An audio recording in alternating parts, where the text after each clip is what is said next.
Good morning. This is Bill from Auto Europa Naples on it's an unfortunately muggy Florida morning. We've got hot weather coming. You can just feel it.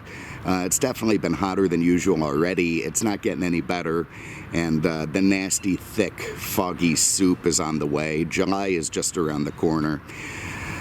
Oh, God, what are you going to do? Anyway, so there it is. We don't have well, we've got one bird up there hopping around. He doesn't look that interested in us, so that's a good thing. I haven't heard the roosters in a long time now. I don't know if they've been killed in a, intramural rooster battle, or if the people who had them moved away, or, God knows what happened. But no matter what it is, I'm very thankful for it, because the last thing I friggin' want around me are roosters. A little update on the hen house next door. Turns out that probably isn't allowed by zoning, so it's not going to happen, and that's some of the best news that I've had in a long time. Otherwise, America is up in arms over the coronavirus. I'm not going to get into it. I'm sure it's fine that people are worried about it, and probably some people should be, but, I don't know. Do we need to shut down the whole damn thing? Honestly, everything. It's starting to get annoying. I was going to attend a really fun auction this weekend. I had some cars I was going to bring. I had some cars I was going to pick up. And, of course, that has been done away with. So it's just one of those things that really is quite strange and surreal, and something that, as an old guy, I don't think I've seen before, certainly not to this level. There's a lot of things I blame for it and people I blame for it, but probably shouldn't get into any of that. Anyway, I will get into this. I have a 1990 Cadillac Allante. This is a much maligned car. It's a much debated car. It's a controversial car.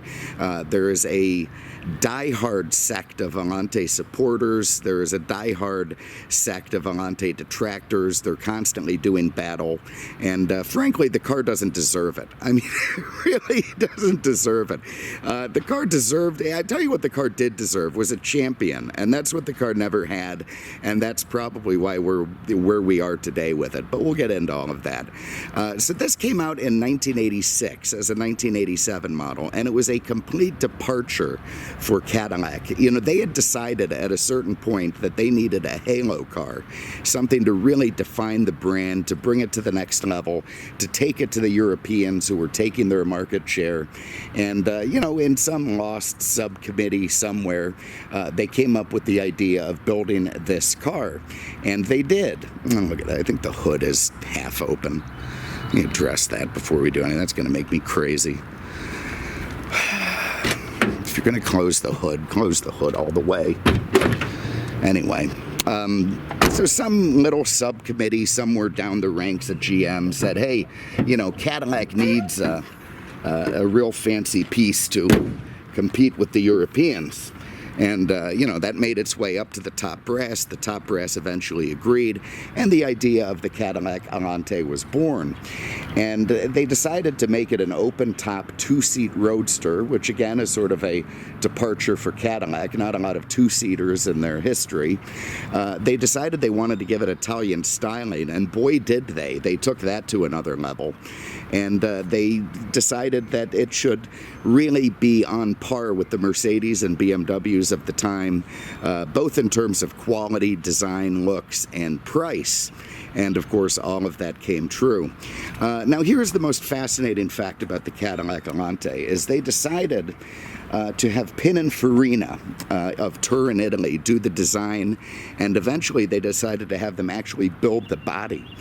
So what they had to do was take the shortened Eldorado subframe and a whole heap of electronics and other parts, load it on an airplane, send it to Italy, where it would be put together with the bodies being built in Turin by Pininfarina. Oh, God, here comes our semi-retarded detailer with this stupid open manifold Y-pipe thing. Come on. I can approve of the boxy S10. It's a car that I like. It's probably the best looking car he's had yet, other than the Volvo. But, every time he pulls in and that noise surrounds me, I just get sick to my stomach. I can't. All right, now he's hanging out in front of the video, still making noise, still loud, not caring. I told him that he has to start pushing this thing in and pushing it out every night so that I don't have to hear it, but he hasn't stuck to that. Anyway, where the hell was I? So they shipped these things to Italy. Pininfarina, quite a company. They designed a ton of Ferraris. The Sergio Pininfarina, the head of the company, had just won a design award for the Testarossa. And they decided to have him build this Cadillac. So they did. And they, penned this beautiful body. But here's where we get into the problem. Okay, so Pininfarina comes up with like 5 designs that they then bring over to Cadillac to have them look at. And they range from, very exotic to very plain in terms of what Cadillac might want. And they chose the middle one. And that's what committees do, is they, just sort of zero in on not necessarily the safest path, but they don't get very daring. And that's where I say this car could have deserved a champion, the way the Corvette had Duntov and, the Jaguar had Sayer. And, it just needed somebody to take it to the next level, to put love in it, to put love in this car more than just committee into the car. And, of course, there were individual people in the program that did wonderful things, but there was no overall guiding light. I mean, it went through different heads of design and different heads of Cadillac. It was an early time in Roger Smith's presidency, and the whole car was just done by memo, and I think that's where the problem lays today. But anyway, so they chose the middle design. They start putting these things together over in Italy. They make a bunch of special 747s from Lufthansa and Alitalia. They can hold like 56 of these things at a time. And once they're assembled, the body in Italy is assembled. They get loaded on this thing. It gets flown back the 9,000 miles to Detroit. And they called it the Allante Air Bridge, or, the longest assembly line in history. Although that's not necessarily true. If you go back in time, the 1951 Nash-Healey had the same exact setup. It was getting built jointly in Europe and America. Of course, Nash was smart enough to not make too many of the things because they made every other car in Nash's lineup look like a piece of crap. So it was just sort of designed to bring glamour to the brand, which it did. And those are now very valuable cars, those Nash-Healeys. The Allante has not gotten the same fate. They had some issues at first with the Italians, of course, being Italians. The way the Italians put the cars together initially was, if we have a great car and it goes down the road great and feels great and looks great, well, who cares if the door doesn't fit quite right, or, if the paint has a little dust in it.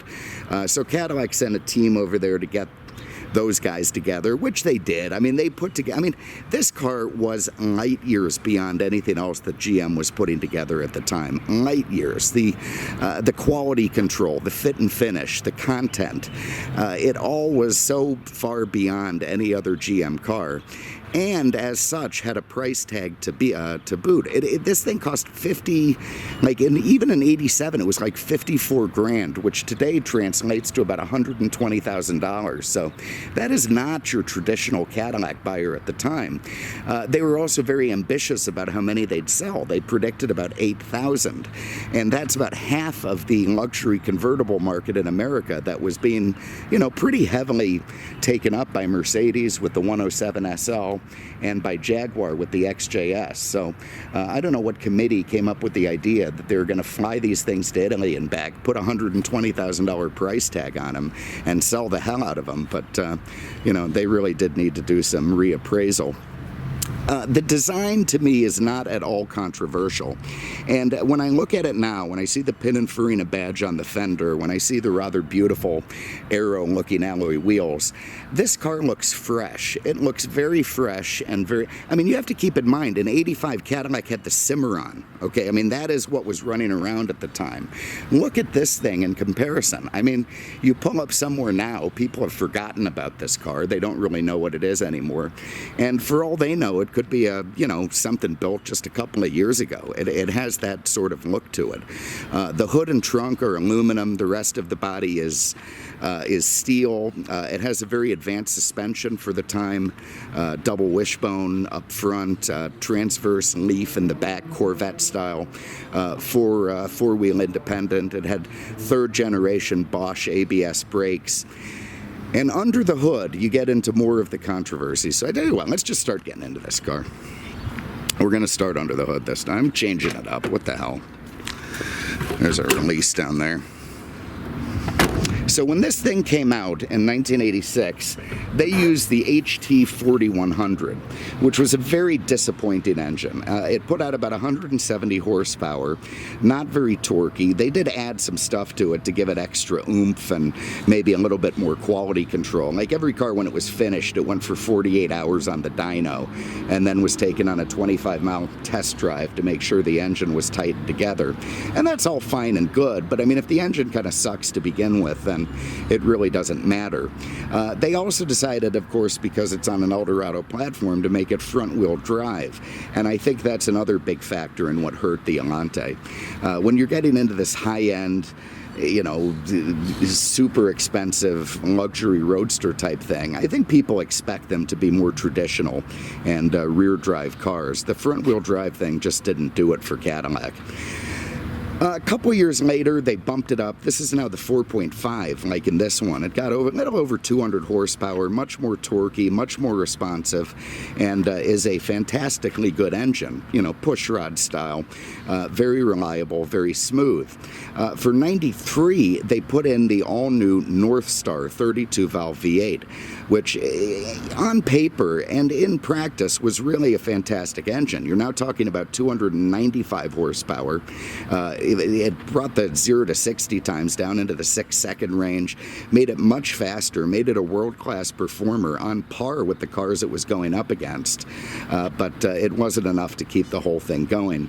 And now, as of today, the Northstars are not quite as valued as they used to be because of the sort of extra maintenance you have to give them. The starters underneath the intake manifold, they're prone to a whole heap of oil leaks where you have to pull the engine and reseal it. And even though you do get all that extra oomph, to some extent, I think the 4.5 like this one was probably the most trouble-free engine that they put in these Allantes. But, you know, your mileage may vary. Obviously, I'm going to get some people now in the comment section hating me for having an Allante even to begin with, and then secondly for arguing the engine thing and who knows what else. I mean, nothing inspires angry diatribe like this car does. I do like these tuned runners on the intake manifold. Very, very cool. You can see the fit and finish under the hood is terrific.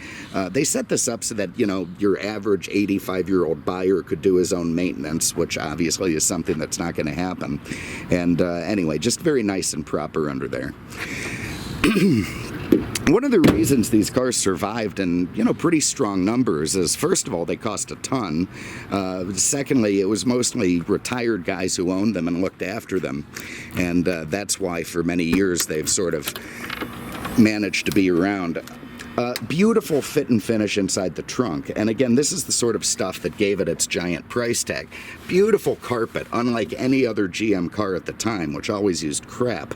I love this spare tire setup. So it's got this tiny little space saver, which is fine. But when you would put the full-size tire in that was flat, it would then puff up this guy. You could store it, and then it would create almost what looks like a pie plate as you made your way to the, you know, Goodyear store to put on some new VR1s or whatever they came with. But, you know, very thoughtful stuff. I also like this weird big cord. I don't know, just looks expensive. And love the way they finished the bottom of the aluminum deck lid there and matching very nice carpet. Also, the third brake light, the center brake light, it still has the Cadillac logo on there. Really pretty with the surround. I mean, this was all new back in 86-7. Nothing was done to this level. You could tell this was an expensive car at the time, and that was pretty neat stuff. They also, by 90, got a trunk suck down, so it would pull it down like that. The taillight's pretty cool. Single exhaust at the back. I think it could have used duals. Nice little chrome strips and trims, and I do like the way they buried the gas door into the side of the car. I think that's a handsome design. I like the chunky big door handles. Pretty cool stuff. The way they've hung the mirrors off the side. A little bit Testarossa-like. You know, you can see the styling of Pininfarina in there. And, you know, I mean, even if it's not Pininfarina's most exotic or most stylish car, it certainly is, I think, very attractive and has kept its looks over the year. Okay, now what I'm going to do is get the top up so you can see that. The way it works, and again, this is part of the thing that killed this car, was it's just too damn convoluted. I mean, look at all the controls for the top stuff. This runs the front to open the the header panel. This opens this cover. When I do that, you can see that's where the top is stowed. There's those little electric motors for the header panel. And, you know, it basically works more or less like the Mercedes SL top. But while that is 100% manual and works fairly predictably, the Cadillac tried to make it all semi-automatic, and it just didn't work as well. But anyway, we're going to get the top up so you can have a look at that. And then we'll keep going. All right, here it is with the soft top up and in place. On this particular car, it's black. I think, in fact, that's the way all of them came. I'm sure some Allante diehard will correct me on that, but this one is in particularly nice shape, as not all of them are when they're from, you know, 30-odd years ago. It's obviously been very well kept, this car, and kept indoors. Everything looks nice and tight back there, good seals, which is, of course, unlike how they came initially in 1987 and 1988. In fact, the top is one of the great failings of this car. I believe we mentioned that before, in the sense that when it initially came out, GM ignored warnings from Pininfarina that it was leaking, that they needed more time to work on it. They wanted to rush this thing out. As such, they delivered a bunch of cars that let more water in than they should, and that was a real problem with buyers at this price point. Secondary to that, even though they did eventually get the leak sorted out at pretty great expense, the complexity of the top was actually quite difficult. I mean, you know, yeah, for all the talk about the Allante top, it uses the same basic setup as the Mercedes R107 SL at the time. You release the front, you pull up the back, and it stows in a neat little compartment. It's just that while Mercedes made that a relatively simple mechanical procedure, Cadillac managed to complexify it in a way that would probably make BMW jealous. And even though a new one-touch power top was scheduled for '94, it was just never meant to be. So, you know, had this top been sorted out from the beginning, this might have been one of the things that made this car much more of a success than it was. So, it's a shame. Anyway, I'm going to get the top back down. We'll go for a spin. Okay, top back down. So now let's have a look at the interior, which is very dramatic for its day. So, you know, quite handsome in my mind. They did use very expensive Recaro seats. You can see they're beautiful in this car. By '93, they put in some cheaper Lear seats, which, you know, I suppose they worked fine, but the Recaros were just stunning. Gorgeous soft leather. Cadillac really did use some incredibly nice materials in this car. This one, they've never been touched up or leather medicked. It just has a really nice original patina from, you know, gentle wear getting in and out. This is pretty well-kept car. The door panel is pretty neat. I like this big swooping thing on top and the way that it moves itself into the dashboard. I love the angular panels going in different, you know, sort of lines coming off it. Nice big weird door pulls, interesting switches and whatnot. And all the stuff in this car really wasn't used in any other GM cars at the time, which is very un-GM-like. You have to remember that in the 1980s, part of what was hurting GM was all the cross-platform stuff. You know, a Cadillac was kind of a gussied-up Chevy, and an Oldsmobile was a gussied-up Buick, or vice versa. And there was all this stuff that sort of made its way throughout the corporate lineup. The Allante, not so. Most of the Allante was just specific to the Allante. And again, that's part of what, to me, makes it a pretty neat car. All right, let's hop in this thing. So, good quality thud when you close the door. Get our seatbelt on here.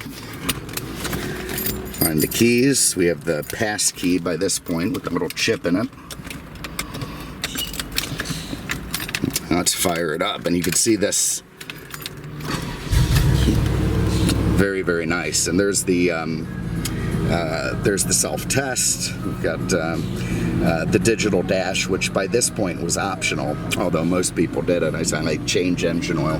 This is the kind of stuff that, you know, was new to the car. But anyway, we'll get into that in a minute. So there it is. There's the digital dash, which was, again, straight out of, you know, the space shuttle program to people in 1986. Very, very cool stuff. I guess not unlike the Corvette, but at the same time, it just had its own flair, befitting a Cadillac. All of these switches and whatnot, Okay, well, here's something interesting. So here are the interior lights and the exterior lights. We have 2 sliders. That's probably our hazard, so they don't count. So 2 sliders, 2 on off, 3, 4, 5, 6. 1, 2, 3, 4, 5, 6, 7. We have 8 different controls for the headlights on the dashboard, plus the brights here, which make it 9. So now you have 9 controls for the headlights. Over here for the climate control, what do we have? We've got a little liquid crystal display, 1 slider, 1, 2, 3, 4, 5, 6, 7, 8, 9, 10. Like 11 controls for the climate control. Here's your trip computer and information center. I mean, this thing has buttons and switches everywhere. How they expected these 90-year-old guys who bought these cars to figure that out, I have absolutely no idea. I do like the little gauges over here, the bar graph that tell you, what you got, your oil pressure, you've got your water temp, you got your fuel, you got your miles. You can make it English and metric pretty easily into kilometers if you're going to drive over to Canada, God forbid. You can turn off the display if at night you just want to keep things nice and dim. Over here again, your climate control, your driver information center, your highly convoluted radio. The first ones just had a big cassette door, like a Nakamichi Dragon, which was kind of cool. You hit open, it popped out, and you could put it a cassette. CDs, of course, gained popularity very quickly, so they redesigned that to add CDs. Chances are none of the stuff is working, so you probably just have to listen to the radio. I haven't tried it, but pretty strong chance. It would be weird if it did. I do like the little embossed Pininfarina logo that pops out with, again, I mean, the way all this comes together, the way the dash is angled towards the driver, all very unusual and very neat stuff. By 90, this one did have a driver's airbag, so that was kind of cool. And you got a nice, thick, sporty steering wheel, so you could feel like you were racy. We over here have the Allante script on the glove box, which can't get open. There we got some books in there. I don't know if those qualify as cup holders. Probably more of a place to rest your cocaine in the 80s. Oh boy, over here you've got a shifter with beautiful leather on it, more beautiful leather here. You've got a bona fide ashtray because people still smoked. I think J.R. Ewing drove one of these things in Dallas, towards the tail end of Dallas, probably supplied by Cadillac. In here is where the optional cell phone would have gone. This one didn't have it, but you do have your fuel door and trunk release, and of course some nickels and dimes that you can hand to the guy who's got a cardboard sign at the intersection telling you how coronavirus has destroyed his life. That could easily be me, so be generous. Okay, driving dynamics wise, this is another place that I don't think it's as bad as some people say, but of course it could be better. I'm not a big fan of front drivers, especially when you get into V8s. You're gonna have torque steer, you just are, and I'm not a fan of torque steer. Of course, I guess it helped your winter traction. You got alarms going off. Okay, you got a nice menacing growl. Listen to that. Out of that V8, very nice pipes.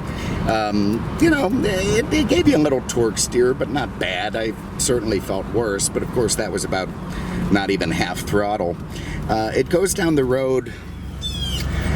Again, this is where the committee thing kind of came into play. I think if they had a hero of this car, somebody who was really pushing it to be a great car, they'd have tuned the driving dynamics a little bit better. The car just doesn't, it always feels a little bit unsteady to me, not quite happy with itself. And that is a shame, because I think a little bit of tuning might have fixed that. Headlamps are suggested. I like that. Well, it is bright outside, so I don't think we need to worry about headlamps.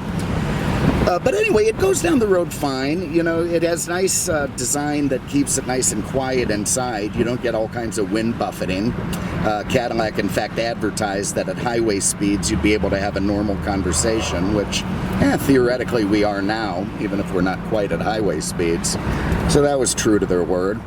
And I will say that you do get a very nice sort of, you get a nice elegant feeling from this car. So it did manage to do that.